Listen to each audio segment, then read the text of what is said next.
Each morning, real setups are broken down with entry strategies and technical reasoning behind every trade. This is today's best trade setups with Verified Investing.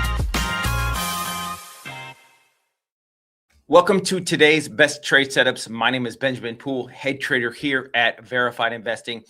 The S&P 500 and the QQQ are dropping in the pre-market session, and oil is continuing to rip.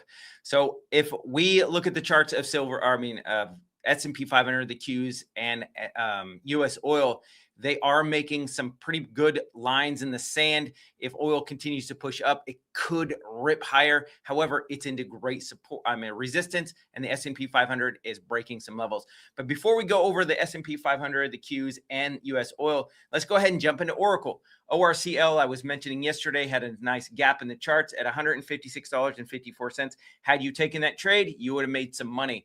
Lawton actually took this trade and took a solid gain on this, almost $2,000. So for me today, what I'm looking at is a short level at $163.70. I still like this for a swing trade. If it does drop, 140, even a whole round number is where I'm looking to pick this up for a day trade today and possibly even add to my swing trade on ORCL. I ultimately love this chart, breaking this down sloping trend line has broken out, confirmed, and so now I see further upside in the chart of ORCL. Let's go ahead and jump into the S&P 500. Look at this long level that I mentioned yesterday, $676.57.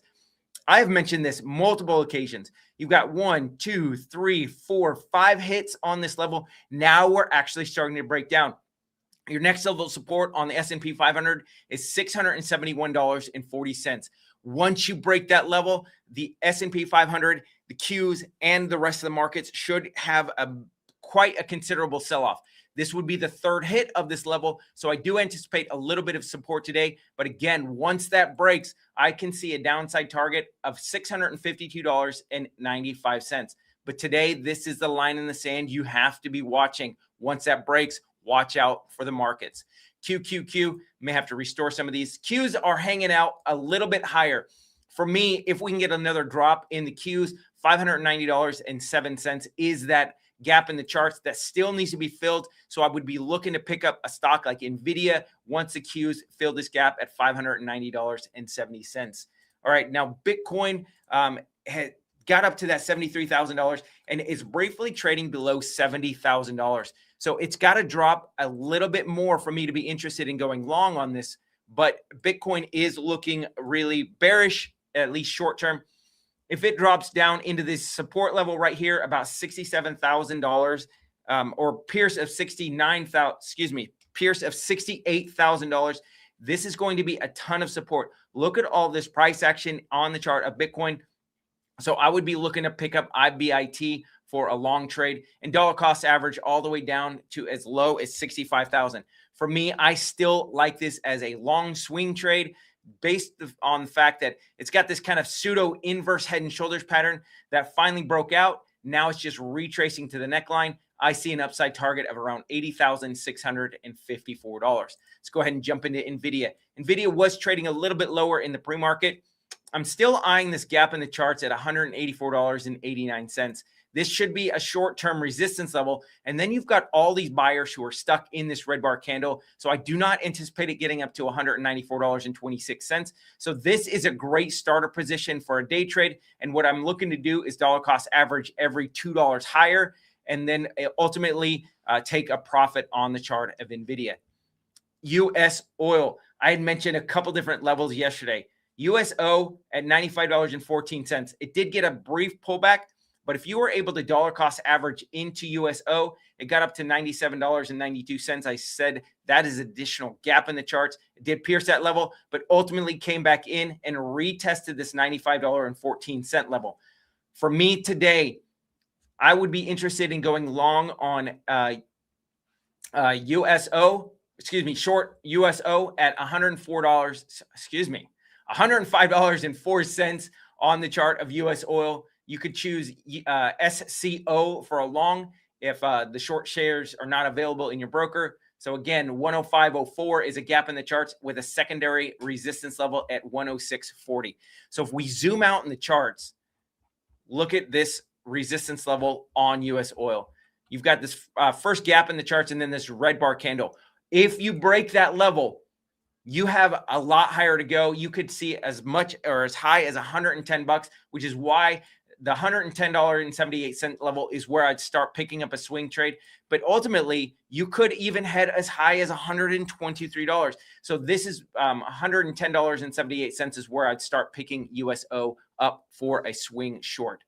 Gap had a nice fall in the pre-market. It was heading down a little bit lower. You have this nice gap in the charts at $23.06 that I'm looking to pick this up for a long play. If it closes below that on a 15-minute closing basis, I would look to stop out and then pick it back up at $21.68. Not only is this gap in the charts right here, but you've also got this upswing trend line that's hit 1, 2, 3 times. So this would be the fourth hit. But this goes back almost a full year, giving you additional confluence or confirmation that this trend is still intact. So if we can get another fall, $21.68 is that little bit less aggressive level. SanDisk, we've covered this multiple times. Sometimes it hits, sometimes it doesn't. However, if SanDisk gets a little bit more of a pullback, then those buyers who are sitting there patiently waiting, your first long level is $541.64. This is a gap in the charts before this nice move to the upside. If it breaks below that on a 15-minute closing basis, which means that if you switch to the 15-minute time frame, go to the 15-minute time frame, and you get one of these red bar candles at a closing price below $541.64, that would be your stop out. And then you would look to re-enter it at $503.54. That's going to be your next major support level for the chart of SanDisk. And then dollar cost average all the way down to $481.43. But because this gap in the charts was so significant, you should get a nice bounce off of this level on a technical basis. CRDO moved up. I did mention $114 was going to be a rejection level. Now it's trading at $109.82. If we get another sell-off in CRDO and comes back in, fills this gap, this is not someplace I would be interested. I'm actually waiting for this low pivot point right here at $94.19. WAL was dropping pretty significantly in the pre-market. As you can tell, it's trading at $72.26 right now. I'm looking for a long level right here at this previous gap in the charts at $70.24. May actually wait for a $70 whole round number appears, knowing that I've got this additional support at $68.61 for an additional long level on WAL. And last but not least, PATH was a stock that somebody requested. Right now, you're actually starting to increase in an uptrend. This is the line in the sand on PATH. $11.81 is that line that price action needs to get above, confirm above, and then you can see an upside move to this wide range red bar candle high at $12.94. But in the meantime, if we fail to break this $11.81, you could head all the way back down to $10.45. For me, I would be eyeing $9.94 for a potential swing trade. So today we need to watch what the institutions are doing. If we get an institutional dump, if we fail to have the support on the S&P 500 and the Qs, the institutions will look to exit those trades and drive the price continually lower. So if we don't hold that support, that may be a good time to exit some of those long trades if you decide to get into them. So that's what I have for you guys. Thank you so much for joining me this morning at 8:45. Garasalo is going to be going live in less than 6 minutes. You guys do not want to miss that. And if you guys are getting something out of this, please make sure you're liking, following, subscribing, sharing with those friends so that way they can get the same market information that you're getting. With that said, we'll see you guys next time in the charts. You guys have a great rest of your day. Take care.